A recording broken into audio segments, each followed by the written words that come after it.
Excuse me, can I please talk to you for a minute?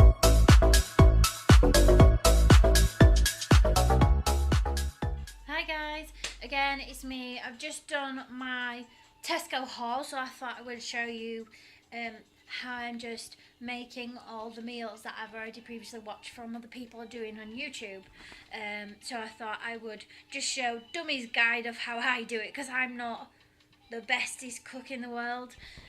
So if I can do it, I think anybody else can. So I will just show you very raw footage of what I'm doing. So if I fail, I fail at it, so you guys know that it might be something you can achieve, but it's a big thing for me. I mean, I still live at home with my mum and dad, so all this is good skills for me, because I know that in school I wasn't able to do the cooking because of the program I was on. I did the sewing side of things, so I missed quite a lot of recipes and cooking and prepping meat. Obviously you learn how to make a spag bog and a pineapple turnover cake, but recipes like this, they're simple, so it helped me, and Slimming World is positive about that, which I quite like, because I want to be able to be like a housewifey sort of thing. So anyway, over to the cooking. So I've already skipped a step.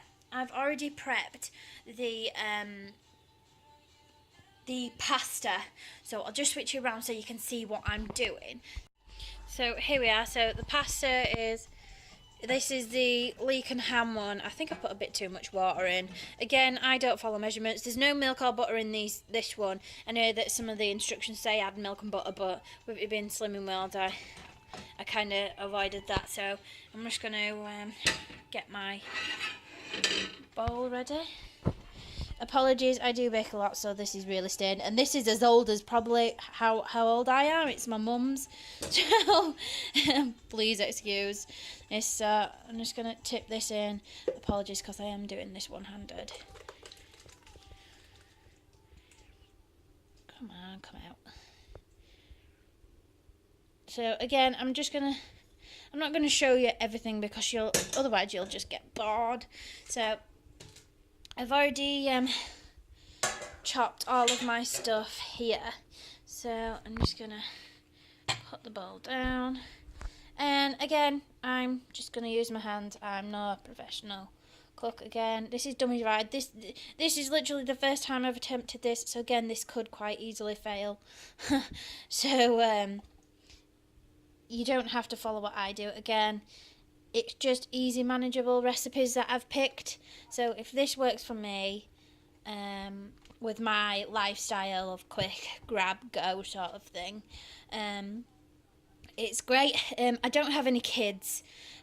So again, a lot of mums on Slimming World and dads on Slimming World and whoever on Slimming World, grandparents, you can easily cook like the pizzas for the kids and make it fun and make them decorate it. But I don't have kids, I just have a dog, so I can just make this for myself and myself only.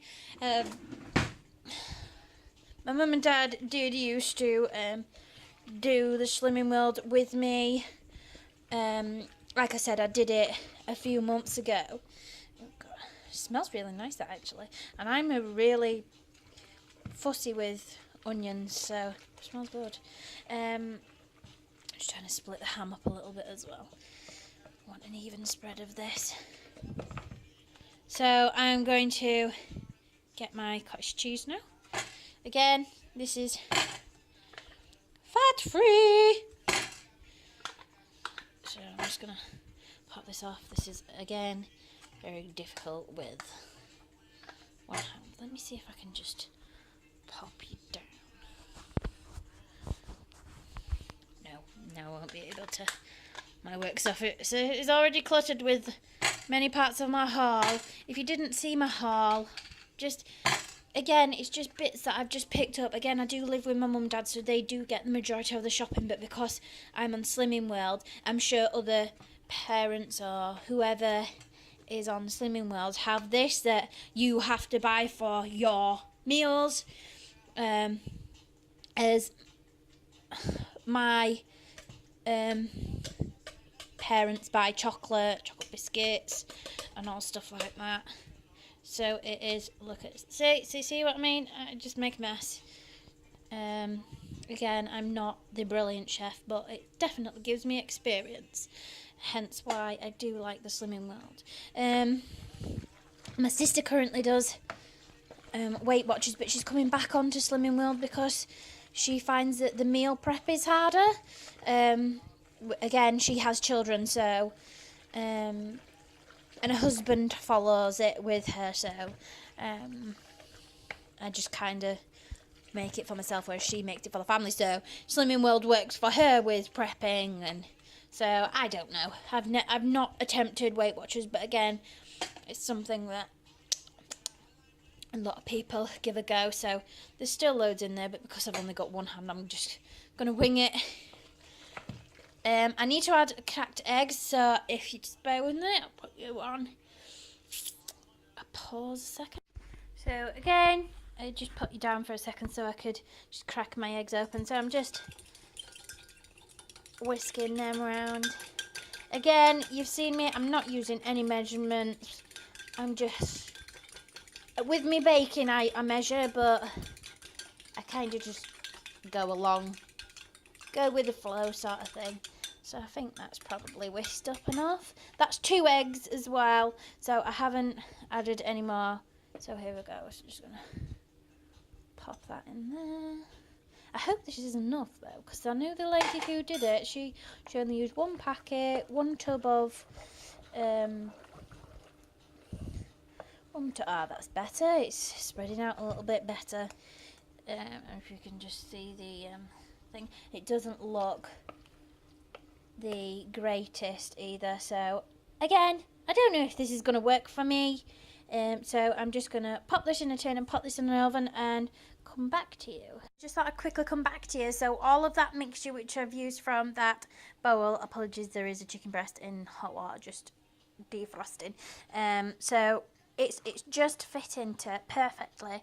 Just one of the tins, it is quite heavy because it's quite deep. I'd say it's about 2-3 inches, 2.5 inches deep.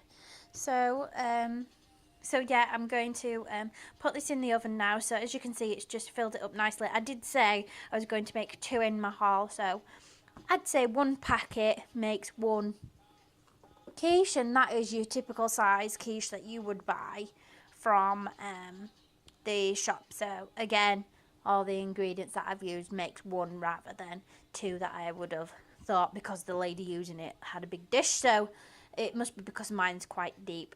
So here we go, and we're going to put it in the oven and see how it comes out like.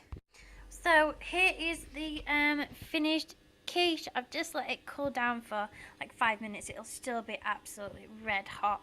I did want to cook it until it was brown. Some pieces, like the end, like the top of the bits of the corners of the ham, which is burnt, which is black, which I'm not bothered. It's not the whole thing. It's just the little flakes. So just see if I can zoom in for you there. So that's the cottage cheese coming up. As you can see, the white stuff. Like there, you can see the corners of, and bits of the corners of the pasta on the top layer. So I'm going to. I have to say that is I would say a pass. It was really easy to make. I think I left it in for about 20 minutes to half an hour, but I did keep my eye on it, so don't quote me on those minutes.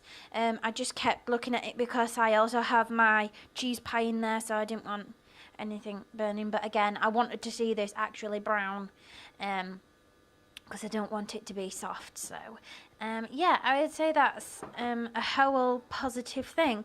Yeah, it's quite easy to make, as you've just seen how I've made it. So yeah, thumbs up to the lady that suggested this, because it didn't actually take that long to make. So again, if you come home from work, you can't be bothered, even making this from scratch is pretty good. And I bet it would be nice with like a salad. Oh, that's still a little bit hot. With a salad, maybe just on its own cold, or if heated up. I don't know what you normally eat with the quiche. I normally just snack on this. So I will probably be cutting this into like 8 sections, because again, that's the size of my hand. So it would be a decent sized portion. So I'm going to put half of it in the freezer and then half of it in the fridge so I can just like munch on it. So yeah, thank you to the lady that suggested this, and it was really easy to make. So if you guys want to use that, what I have used, it's a dummies guide. Again, it was super easy to make, and me of all people have made that. Let me just see if I can cut into this. Just make sure that my knife is not wonky, because these rubbish ones seem to come apart. So just gonna go around the edges. Again, this is really difficult to do with one hand, so I apologise if you're not getting the footage, because I'm looking at the quiche at the moment rather than the camera. I'm just cutting it now. I've just got a really strong whiff of the leek itself, so that's good, because I know sometimes that when you cook it, you don't really get it. So, ooh. So maybe next time I might cut my ham a little bit finer, because you've just seen then it pulled it apart. So yeah, it's cutting pretty nicely. But yeah, probably just cut them a little bit smaller next time, as it has just pulled it up a little bit. But yeah, I will freeze that and put the rest in the fridge. Awesome! So I hope you guys liked this. Let me know. Again, I'm not a professional. This is just me. I am not a professional cook whatsoever. So if I can make it, you guys can. So thumbs up. So guys, I've just cut up the quiche, so I thought I'd just add this on extra to the one where I thought I'd finish up, but I just thought I would like give you the heads up. When I was cutting it and lifting it out, always the first piece, which is this one here, you can't really tell it's a quarter. Again, I thought I would not do the 8s because it's just crumbled, but I can't really pick it up. So these are the pieces that I'm going to put into, which is 1 piece and 2 pieces. It's just because there's a piece of pasta. So what I should have really done is let it cool down a little bit and then cut it, because it was quite difficult to get it out. So yeah, so nearly a fail, but not quite a fail. I think I've just, oh no, that's in the packaging. I thought that was just there. So yeah, I've just cut the paper plate in half, so and then put the other half underneath it, so it's a little bit more solid. So yeah, so that's quite good. So these guys are going to get frozen, and then this is going to go in the fridge. So awesome.